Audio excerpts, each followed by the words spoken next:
Okay, we're going to do the Chapter 3 summary, taken from the textbook. This chapter really is a difficult chapter. It covers a lot of information. It's very important. Certainly worth the read, and it's going to require a little bit of study, a little bit of memorization on your part. Okay, so first let's start off with the beginning of the chapter. One thing that's very important is to understand the difference between what's considered bulk and non-bulk. So know those definitions. Know the gallon or the weight that's required to meet the definition of bulk or non-bulk.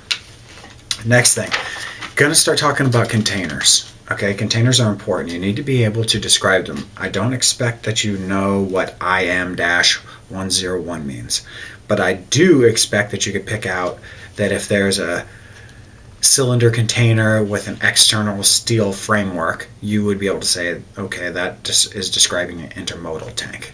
Okay, so I want you to understand kind of how tanks and containers are put together and to be able to differentiate between both of them. All right, so know what a toad is, know what a carboy is. Very common in industry right now. They carry corrosives a lot of times because of the weight, so they need a smaller container. Obviously 55-gallon drums, that's something you should be familiar with. Know what a Dewars is and what it holds. Okay, you're going to see questions about that. When you get to the over-the-road transportation stuff, very important.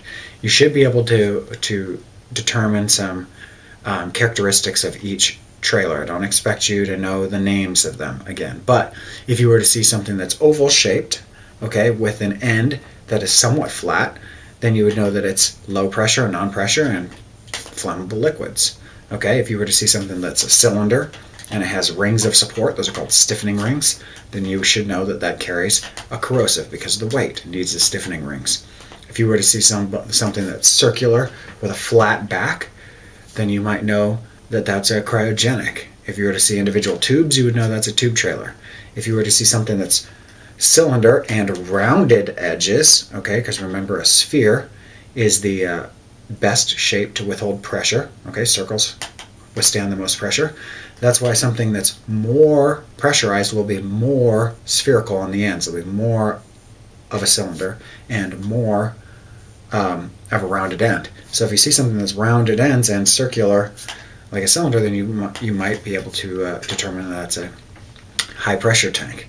So these are little clues that we use to recognize and start grouping hazardous materials from a distance before we're in harm's way, and that's important that you understand that. Okay, that's a skill that's useful down the road. Rail cars, I'm not going to ask you very much about rail cars. The difference between the various types are very minuscule, and we don't do it very often in the real world, so I'm not going to ask you too much about it.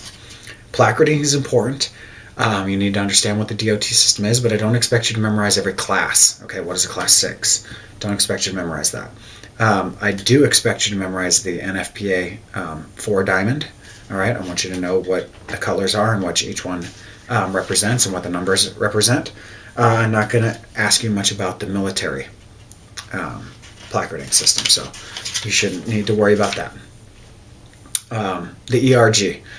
We're going to talk a little bit about the ERG. Okay, that's very important. You're going to see questions on it throughout the semester. Okay, so you need to know what are the different colors within the book. What do they do? Which ones, by name? This is a reference guide. Which section do I go if I know the name? Which one do I go if I know the ID number? Which one gives me recommendations? And what is the green section for? Okay, so I'm going to do a little short video on the ERG so that you can see it. Okay, but it's very useful. Remember, this is for the short term. This is for the first 15 minutes. It takes 100,000 different chemicals and groups them into categories and then gives recommendations based off the category, not off the specific chemical. Whereas an MSDS is a very specific, very detailed about that individual chemical. 8 or 9 pages about that chemical. What's its flammability range? What's its vapor density? What is its chemical and physical properties? Very specific with an MSDS, so you need to know the difference.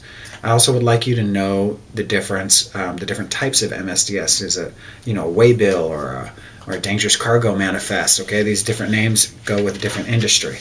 So know what those are. Be able to know the difference. Chemtrack is an important tool that we use. So kind of know what that is. I don't expect you to know the number or anything. As far as illicit laboratories, explosives, secondary devices. That stuff is all things that we're going to hit later on in the semester, so you don't need to spend too much time looking at that.